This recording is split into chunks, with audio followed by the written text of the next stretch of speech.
Hello everyone, नमस्कार आप सभी को। आज इस 274वें दिन के वीडियो में आप सभी का स्वागत है। आइए कुछ महत्वपूर्ण प्रश्नों को देखते हैं जो आने वाली प्रतियोगी परीक्षाओं में पूछे जा सकते हैं। तो आज का पहला प्रश्न है,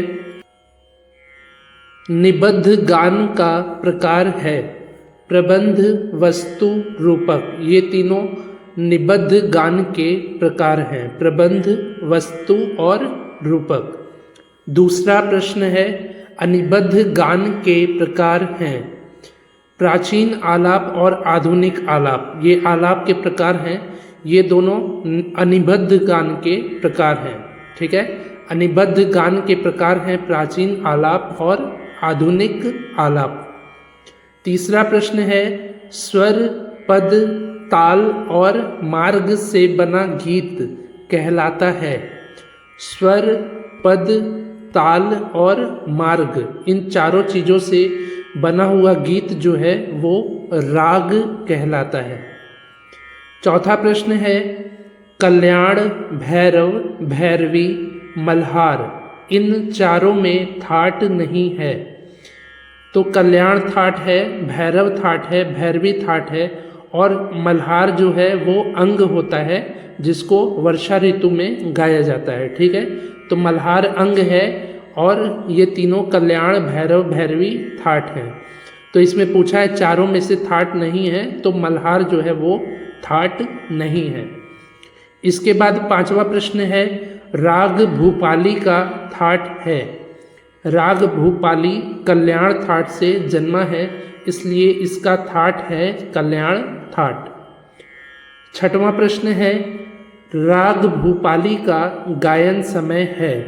राग भूपाली का गायन समय है रात्रि का प्रथम प्रहर। रात्रि के प्रथम प्रहर में राग भूपाली गाया जाता है। इसके बाद सातवां प्रश्न है, सा रे ग म प ध नि ध प ध म प ग रे सा। ठीक है, ये स्वर, इसमें ग ध नि स्वर जो है वो कोमल लग रहे हैं, सभी ग ध नि स्वर। तो यह कौन सा राग है? तो यह राग है आसावरी राग। आसावरी राग में ग ध नि स्वर कोमल लगते हैं। इसके बाद आठवां प्रश्न है, राग बिहाग का थाट है। राग बिहाग का थाट है बिलावल थाट। बिलावल थाट से राग बिहाग का जन्म हुआ है। ठीक है। नौवां प्रश्न है, राग केदार का वादी संवादी स्वर है। राग केदार का वादी संवादी स्वर है मध्यम और षडज। मध्यम स्वर वादी है और षडज स्वर संवादी है राग केदार में।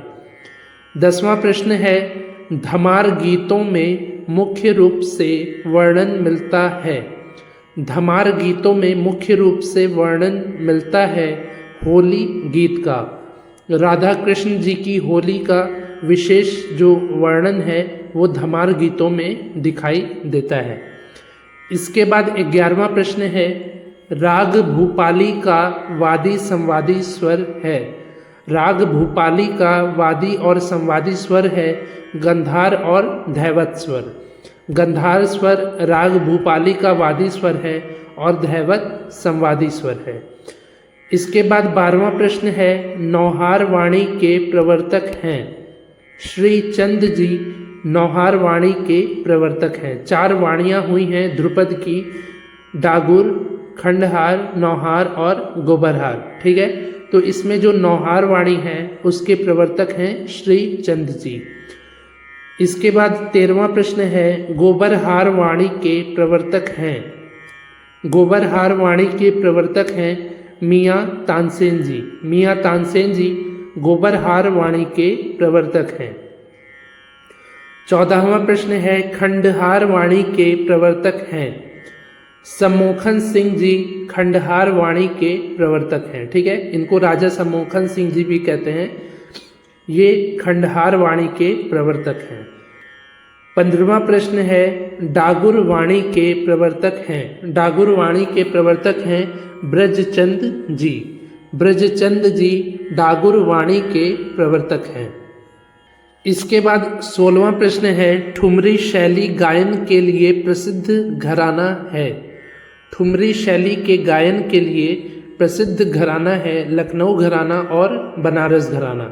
लखनऊ और बनारस घराने की जो ठुमरी है वो बहुत ही मशहूर है, इसलिए ठुमरी शैली गायन के लिए प्रसिद्ध जो घराना है वो लखनऊ और बनारस घराना है। 17वां प्रश्न है, किस ताल में भजन नहीं गाया जाता। झूमरा ताल में भजन नहीं गाया जाता है। ठीक है। 18वां प्रश्न है, भजन गाने योग्य ताल है। कहरवा ताल, रूपक ताल, धुमाली ताल और भजन ताल, ये चारों ताल भजन गाने के लिए उपयोगी ताल हैं। ठीक है। कहरवा, रूपक, धुमाली और भजन ताल। 19वां प्रश्न है, अध्वदर्शक स्वर है। अध्वदर्शक स्वर है मध्यम स्वर। मध्यम स्वर को अध्वदर्शक स्वर कहते हैं क्योंकि मध्यम जो होता है वो तीव्र होता है। ठीक है। शुद्ध भी होता है और तीव्र होता है, तीव्र होने के कारण इसको अध्वदर्शक स्वर कहते हैं।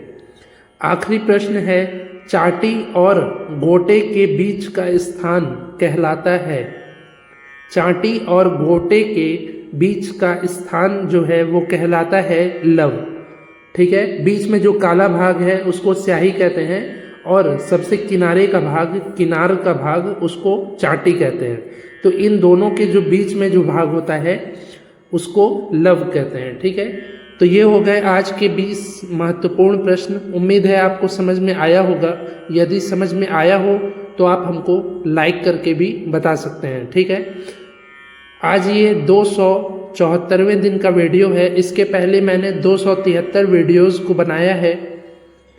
यदि आपने उन सभी वीडियोस को नहीं देखा है तो डिस्क्रिप्शन में दिए हुए लिंक के माध्यम से आप उन सभी वीडियोस को अवश्य ही देख लीजिए। यदि आपको आने वाले प्रतियोगी परीक्षाओं की अच्छे से तैयारी करनी है तो आप उन सभी वीडियोस को एक बार ज़रूर देख लीजिए। ठीक है। तो मिलते हैं ऐसे ही अगले नए वीडियो में। तब तक के लिए नमस्कार, धन्यवाद।